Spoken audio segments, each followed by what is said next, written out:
Assalamualaikum warahmatullahi wabarakatuh. Shalom, Om Swastiastu, Namo Buddhaya, salam kebajikan, salam sejahtera bagi kita semua. Kami dari kelompok ekonomi klasik ingin mempresentasikan hasil diskusi kami mengenai ekonomi klasik dan sisi penawaran. Dari kedua aliran ini kami akan memperjelas apa sih perbedaan dan kesamaan dari kedua aliran tersebut. Sebelum itu izinkan kami untuk memperkenalkan diri. Perkenalkan, saya Cecilia Julesli Borusilalahi dengan NIM 087 dan teman saya. Perkenalkan, nama saya Fransio Venora Tarigan dengan NIM 060. Perkenalkan, nama saya Kristina Kuswai dengan NIM belakang 085. Perkenalkan, nama saya Jimmy Abdullah Utom dengan NIM belakang 052. Nah, untuk selanjutnya saksikan video kami selanjutnya. Oke. Baiklah, kami akan mempresentasikan hasil diskusi kami yaitu tentang dua pendekatan ekonomi klasik dan sisi penawaran. Yang pertama adalah latar belakang.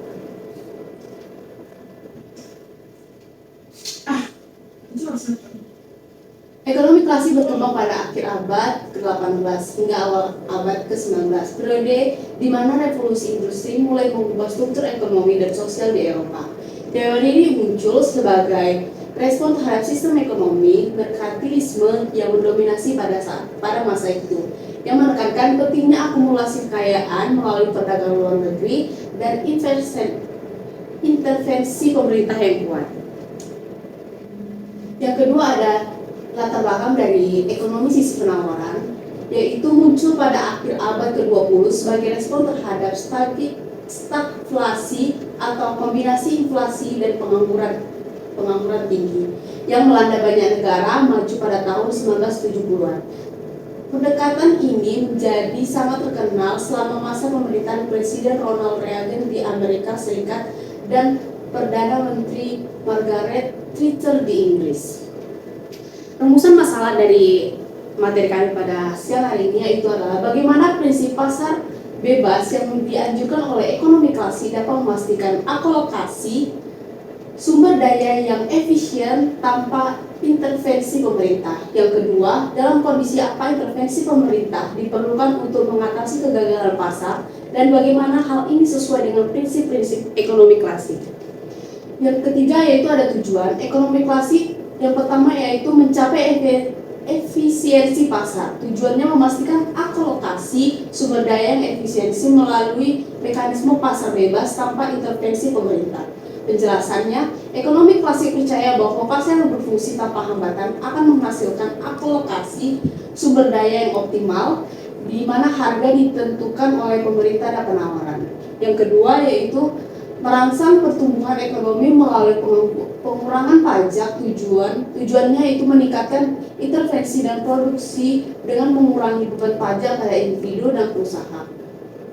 Penjelasannya yaitu pendekatan sisi penawaran berpendapat bahwa pajak yang lebih rendah akan memberikan insentif bagi perusahaan untuk berinvestasi dan bagi individu untuk bekerja keras yang pada akhirnya akan meningkatkan pertumbuhan ekonomi.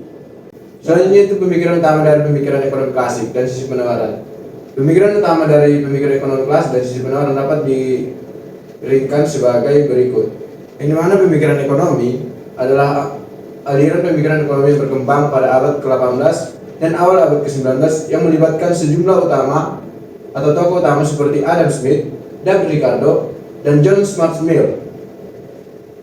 Beberapa pemikiran utama dari ekonomi klasik adalah yang pertama itu satu teori nilai kerja, yang dimana Adam Smith dan David Ricardo mengemukakan bahwa nilai suatu barang atau jasa ditentukan oleh jumlah kerja yang diperlukan untuk memproduksinya. Yang kedua yaitu hukum pasar Say, yang dimana Jean Baptiste Say menyatakan bahwa penawaran menciptakan permintaannya sendiri, dalam arti produksi barang dan jasa akan menciptakan pendapatan yang cukup untuk membeli barang dan jasa yang diproduksi. Yang ketiga yaitu keseimbangan pasar, yaitu ekonomi klasik percaya bahwa pasar cenderung mencapai keseimbangan secara alami melalui mekanisme harga. Ketika terjadi kelebihan penawaran atau permintaan, harga akan menyesuaikan sampai pasar seimbang kembali. Permintaan harga akan menyesuaikan sampai pasar seimbang kembali. Yang keempat yaitu teori pertumbuhan ekonomi, Yang dimana Adam Smith dalam bukunya The Wealth of Nations membahas tentang pentingnya pembagian kerja dan spesialisasi dalam mendorong pertumbuhan ekonomi.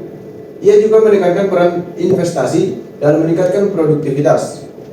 Yang kelima yaitu keuntungan komparatif, yaitu David Ricardo mengembangkan teori keuntungan komparatif yang menyatakan bahwa negara-negara akan mendapatkan manfaat dari perdagangan internasional dengan memproduksi barang yang mereka hasilkan dengan biaya relatif lebih rendah. Next.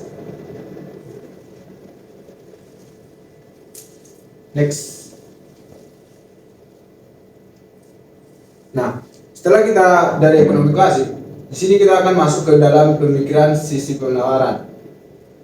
Yang dimana pemikiran sisi penawaran atau supply side ekonomi adalah aliran pemikiran yang menekankan pentingnya penawaran dalam mendorong pertumbuhan ekonomi. Beberapa poin utama dari pemikiran sisi penawaran meliputi yang pertama yaitu pemotongan pajak. Pemikir sisi penawaran seperti Arthur Laffer berargumen bahwa pemotongan pajak, terutama pajak penghasilan, dapat merangsang aktivitas ekonomi. Teori kurva Laffer menunjukkan bahwa ada tingkat pajak optimal yang memaksimalkan pendapatan pemerintah tanpa mengurangi insentif untuk bekerja dan berinvestasi. Yang kedua yaitu deregulasi atau mengurangi regulasi dianggap penting untuk mendorong efisiensi pasar, mengurangi biaya produksi, dan meningkatkan inovasi. Deregulasi bertujuan untuk memberikan lebih banyak kebebasan kepada perusahaan untuk beroperasi dan bereaksi terhadap perubahan pasar. Yang ketiga yaitu investasi dalam modal. Penekanan pada investasi dalam modal fisik seperti mesin dan teknologi, dan modal manusia atau seperti pendidikan dan pelatihan, sebagai cara untuk meningkatkan produktivitas dan pertumbuhan ekonomi jangka panjang. Yang keempat yaitu stabilitas moneter, yaitu menjaga stabilitas moneter dianggap penting untuk menciptakan lingkungan yang kondusif bagi investasi dan pertumbuhan.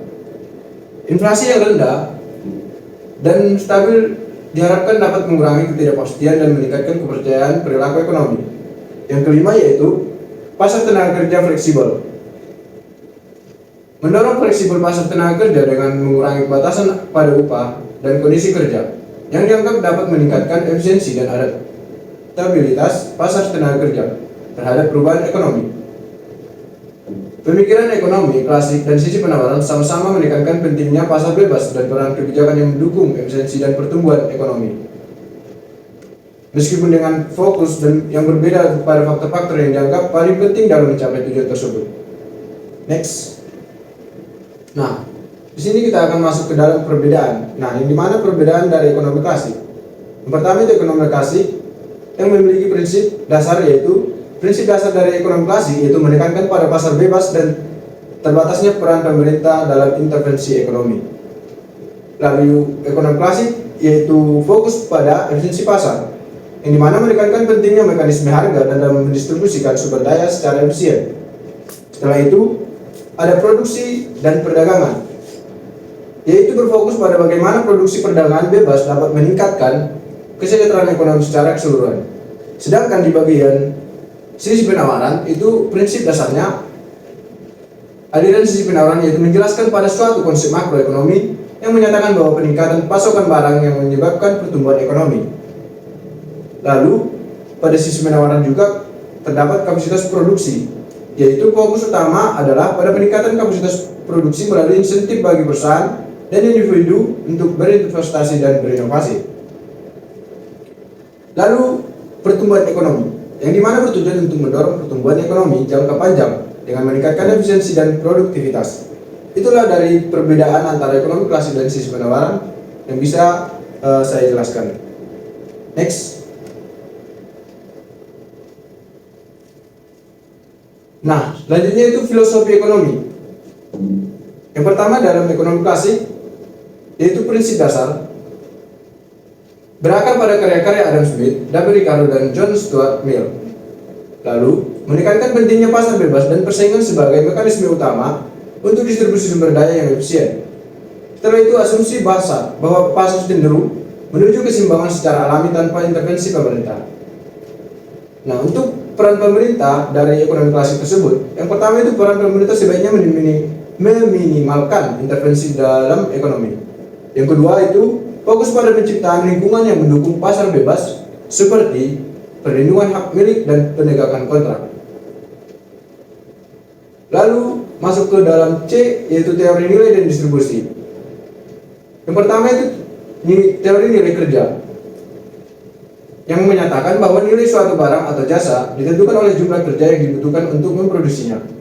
Yang kedua yaitu distribusi pendapatan dipengaruhi oleh faktor produksi seperti tanah, tenaga kerja, dan modal.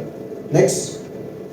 Nah, dari sisi pendapat sendiri itu memiliki prinsip dasar, yaitu muncul pada tahun 1970-an dan 1980-an, yang dimana sering dikaitkan dengan kebijakan ekonomi pemerintah Ronald Reagan dan Margaret Thatcher. Nah, yang kedua, menekankan pentingnya produksi dan penawaran barang serta jasa sebagai motor utama pertumbuhan ekonomi. Nah, yang ketiga itu pandangan bahwa intensif bagi produsen seperti pengurangan pajak dan deregulasi akan mendorong investasi dan produksi yang pada gilirannya akan meningkatkan pertumbuhan ekonomi sendiri.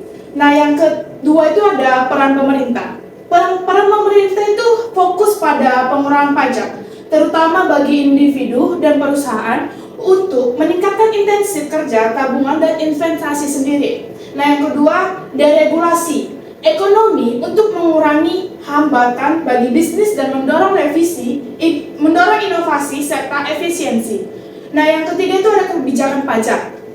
Nah, yang pertama ada penjelasan bahwa kebijakan pajak rendah dianggap dapat meningkatkan pendapatan negara dalam jangka panjang melalui pertumbuhan ekonomi yang lebih tinggi, konsep yang dikenal sebagai kurva Laffer. Nah, yang kedua itu ada pengurangan pajak yang diharapkan dapat meningkatkan pendapatan yang tersedia bagi individu dan perusahaan, yang dimana kemudian akan diinvestasikan kembali dalam perekonomian.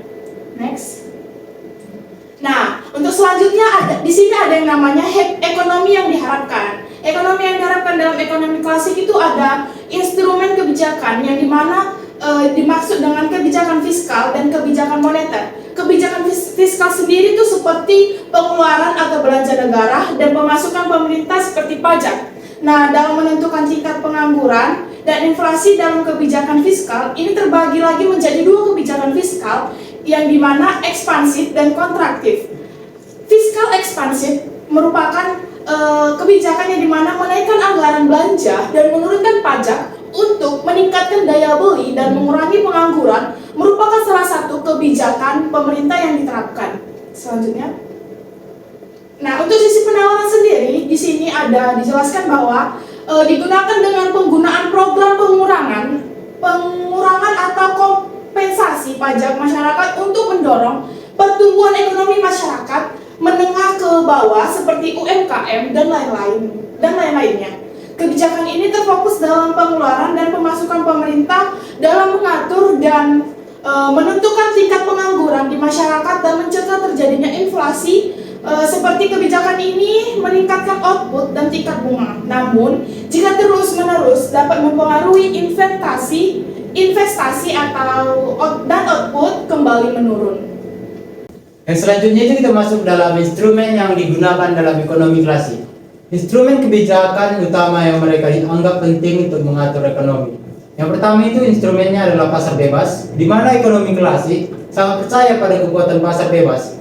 Mereka berpendapat bahwa ketika individu dan perusahaan bebas untuk membuat keputusan ekonomi tanpa campur tangan pemerintah, sumber daya akan dialokasikan secara efisien melalui mekanisme harga. Yang kedua itu hukum pemerintahan dan penawaran. Ini adalah prinsip dasar ekonomi klasik yang menyatakan bahwa harga dan barang dan jasa ditentukan oleh keseimbangan antara permintaan dan penawaran. Ketika permintaan naik dan penawaran tetap, harga akan naik dan sebaliknya. Next. Yang selanjutnya itu instrumen yang digunakan dalam sisi penawaran. Digunakan dengan penggunaan program-program pengurangan atau kompensasi pajak masyarakat untuk mendorong pertumbuhan ekonomi masyarakat menengah ke bawah, seperti UMKM dan lain-lainnya. Kebijakan ini terfokus pada pengeluaran pemasukan pemerintah dalam mengatur dan menentukan tingkat pengangguran di masyarakat. Kebijakan ini meningkatkan output dan tingkat bunga, namun jika terus-menerus dapat mempengaruhi investasi dan output kembali menurun. Instrumen kebijakan utama yang digunakan dalam ekonomi aliran sisi penawaran ini, yang pertama itu pemotongan pajak. Salah satu instrumen kebijakan utama adalah pengurangan tarif pajak, terutama pajak penghasilan dan pajak perusahaan. Teori ini berpendapat bahwa dengan menurunkan pajak, individu dan perusahaan itu akan memiliki lebih banyak insentif untuk bekerja, menabung dan berinvestasi, yang pada gilirannya akan meningkatkan pertumbuhan ekonomi. Yang kedua itu adalah deregulasi, mengurangi regulasi pemerintah yang dianggap menghambat efisiensi dalam produktivitas bisnis. Deregulasi ini bertujuan untuk memberikan lebih banyak kebebasan kepada perusahaan untuk beroperasi, yang diharapkan akan meningkatkan inovasi dan efisiensi. Next. Kita sampai pada kesimpulan, ekonomi klasik dan ekonomi sisi penawaran merupakan dua pendekatan utama dalam memahami, menganalisis dinamika ekonomi. Dalam ekonomi klasik ini berakar pada karya-karya tokoh seperti Adam Smith, David Ricardo, dan John Stuart Mill. Menekankan peran pentingnya pasar bebas dan peran mekanisme harga dalam mengatur produktivitas dan distribusi sumber daya.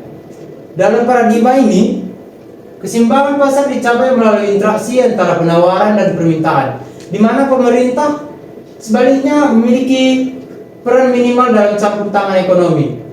Di sisi lain, ekonomi sisi penawaran atau supply side economics lebih fokus pada bagaimana kebijakan-kebijakan dapat meningkatkan kapasitas produktif perekonomian. Diperkenalkan oleh tokoh seperti Arthur Laffer dan Robert Mundell, pendekatan ini menekankan pentingnya insentif untuk produksi seperti pemotongan pajak dan deregulasi yang diyakini dapat mendorong pertumbuhan ekonomi jangka panjang. Pendekatan ini berpendapat bahwa dengan menurunkan hambatan bagi produsen dan pengusaha akan tercipta lebih banyak investasi, lapangan kerja, dan pada akhirnya peningkatan kesejahteraan ekonomi secara keseluruhan. Sekian presentasi dari kelompok kami. Apabila ada salah kata, kami mohon maaf. Terima kasih semua. Dah.